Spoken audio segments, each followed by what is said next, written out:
Hey, this is Erica from Ever Educating, and today we're going to talk about things to consider if you have decided to create rubrics for your major assessments. If you're teaching fully online, this can be very beneficial because if you're not really communicating a lot with your students, you're not actually doing synchronous lessons, then they need to have some context for how they're being assessed, and rubrics can be a way of doing this. And if you're teaching face-to-face too, like maybe you have students who are absent or they're just not paying attention when you're explaining how you're going to assess their work. If there's a rubric handy, then they can always refer to that on their own time. But I think rubrics can be hard to create well, and so I just wanted to give you some suggestions of things to consider when creating a rubric. The first thing to consider is how many levels will your rubric have? So not criteria, but levels. So for example, you might want to keep it really simple, where it's 3 levels. Developing, meets expectations, exceeds expectations. Or it might be 4 levels. Inadequate, developing, meets expectations, exceeds expectations. Now, you might have some students who will be confused by exceeds expectations. Like, well, if I've met all of the requirements of the assignment, that should be 100%, right? Why is that a 97 instead?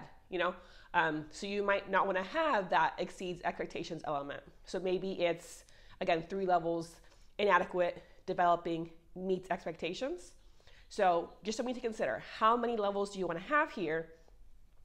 I would recommend having at least 3, but you might go as many as 5 potentially, depending on how much differentiation you want to have in your assessment. So that's the first thing to consider, how many levels. Now, similar to that, you want to consider how you're going to assign points for these levels, right? Because there's the range option or the finite number option. So for example, let's keep it simple. You have 3 different levels, and those are inadequate, developing, meets expectations. And so is inadequate 0 to 20 points, and then developing is 21 to 40, and then meets expectations is 41 to 50, right? Or is it that inadequate is 30 and developing is 45 and meets expectations is 60, right? So like, are you going to have that differentiation in range, or is it, no, we're going to make it really easy on LMSs if you create rubrics in them. Often if there's finite numbers for each of the criteria levels, and you can just click them and the LMS will automatically add them together. That's not really possible when you have a range. You have to say like what each one is and then add it up together. So something to consider as well, right, is how much differentiation do you want in the points themselves. So that's something that can be really tough. Personally, I'm a fan of ranges because, again, it does allow for, okay, well, this one is inadequate for X and Y reason, but this other one is inadequate for X, Y, and Z reason. So this gets even fewer points than the first one. So that's just something to consider there. Makes it harder, right? It's not as fast to grade, but it does allow for more nuance. So things to consider. Well, I have 100 students in my class and I am teaching 2 sections. You might decide, you know what, I don't really have the time for that much differentiation. It will be much more efficient if I have 1 point for each of them. And I can just click, click, click, next. Click, click, click, next. If you have a cap of 20 students and you're only teaching 1 section, then differentiation hopefully should be pretty manageable with your time. Okay, so something to consider there is, okay, first, how many levels? Second, how are those point systems in existence? Now, similar, right, in a similar vein to the points, you're going to want to consider, are you someone who, let's say you're doing a range and you have the inadequate as the lowest one, is that range starting at 0? Or does that range start at, if they say it's a 100-point assignment and there are 4 criteria, is inadequate for each criteria 25 points, right? Do they get something even if they don't do it, okay? Because if not, right, if there are zeros in the inadequate, then does that mean that you're okay with potentially having a student who ends up with like 25 points out of 100 because they did 1 of the 4 things, right? And they didn't do that well, but they at least attempted it, right? So they get some points for that one, but the other 3 they didn't do. Are those zeros, or is inadequate still some points, right? Because some teachers feel like, okay, well, an F is a 50. Some feel like, no, an F is a 0, right? So something to consider as well is what exactly is your policy on how low a score can be in an assessment, right? Because when you use a rubric, that's one of the limitations of rubrics, right? You're tied to what that rubric says.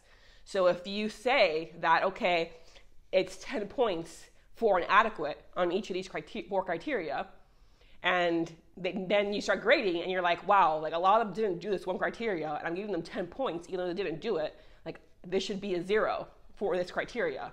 But now it's too late because your rubric says it's worth 10 points. So you really want to consider what your feelings are about zeros, okay?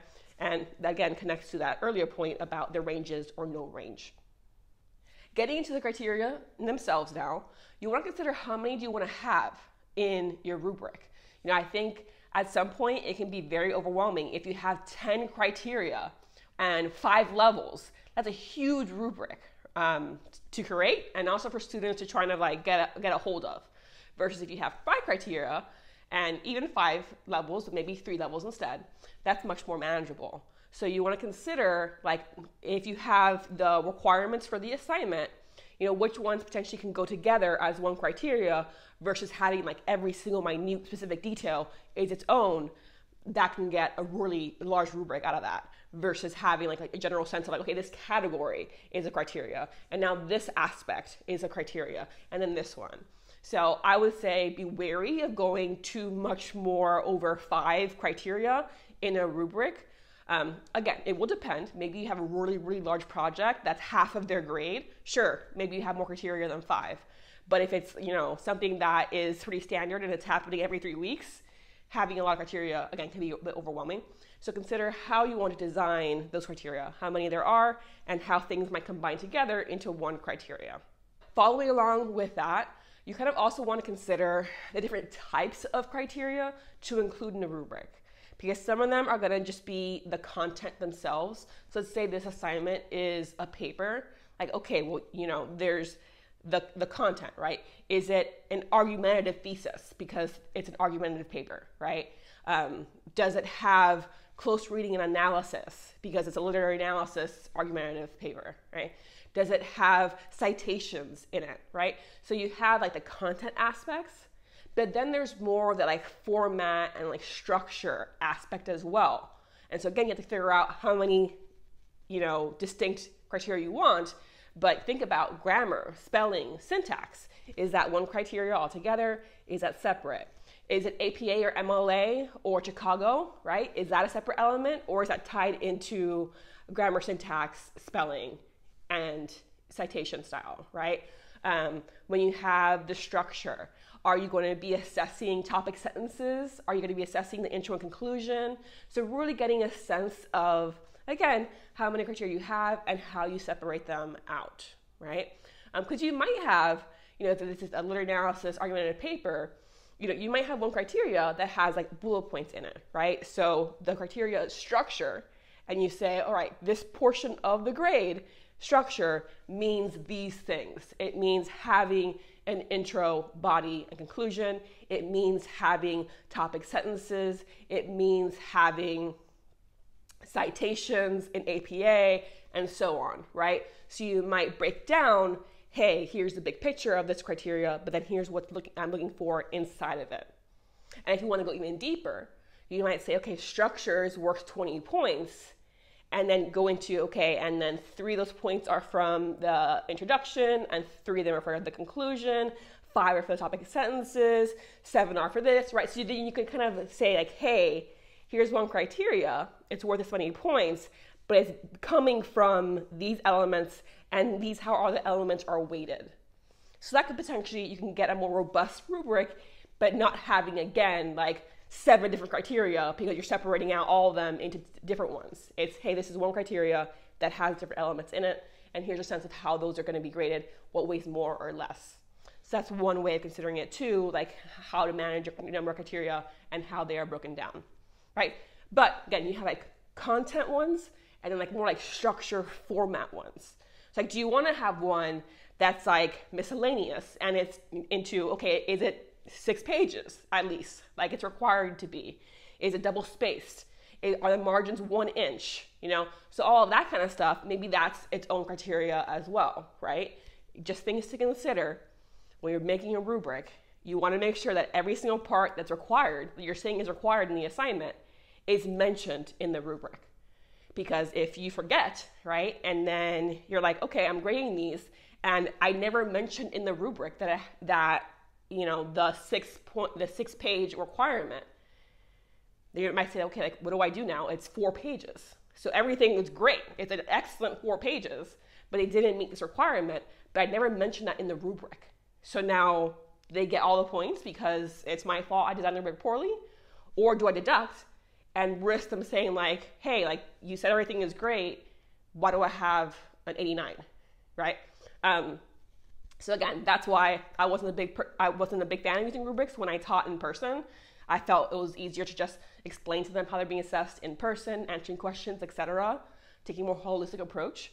But if you're teaching an asynchronous online course, then that's not going to really be happening because you're not going to have that communication with your students on that level, right? So again, something to consider as well, making sure that everything that's required on the assignment is mentioned in the rubric. And that includes, right, so my next point here is if there's any type of participation or like second steps in it. So if there's peer review happening in the assignment, or if it's a discussion post and you have to reply to 2 people, right? You want to make sure those are included in the rubric too. Like everything in the assignment instructions, how does it match the rubric, right? And then at that point, now you're just going to figure out, okay, so I have 4 criteria, I have 3 levels. Now let me figure out again the points, right? Because you might know, okay, I'm going to do continuous ranges. And you might know you have 3 levels and 4 criteria. At that point, you can now figure out, okay, like how many points is each one? Is the structure 10 points total, and then the content is 40 points total, and then this other element is 30 points total, right? So like how do they weigh on the rubric? And then from there, you're going across with the criteria, right? Or is it that they're all worth equal amounts? Everything is 33% of the grade, 3 criteria, and then a go across. Something to consider as well, but you won't know that until you know how many criteria there are. So I definitely recommend after you have created your rubric and you're pretty certain that it's good to go, have another pair of eyes look at it, a colleague, even a friend, and like, hey, here's the instruction sheet, here's my rubric. Can you make sure that they match, that everything I mentioned is required is appearing in this rubric?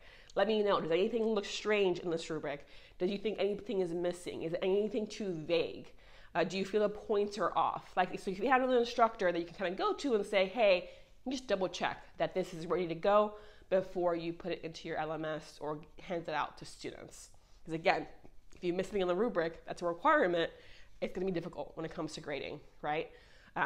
So it's something to really consider, having some collaboration with your rubric creation as well. If you want to talk one-on-one with me about your rubrics or about lesson planning, I do have my consult call service that I'll link below. But, again, you have colleagues, ask them for their pair of eyes on your work as well. I hope you found this helpful. Click like if you did, subscribe if you don't want to miss out on future content. And if you want to comment with your own suggestions for rubrics, I'd be all ears about your suggestions as well.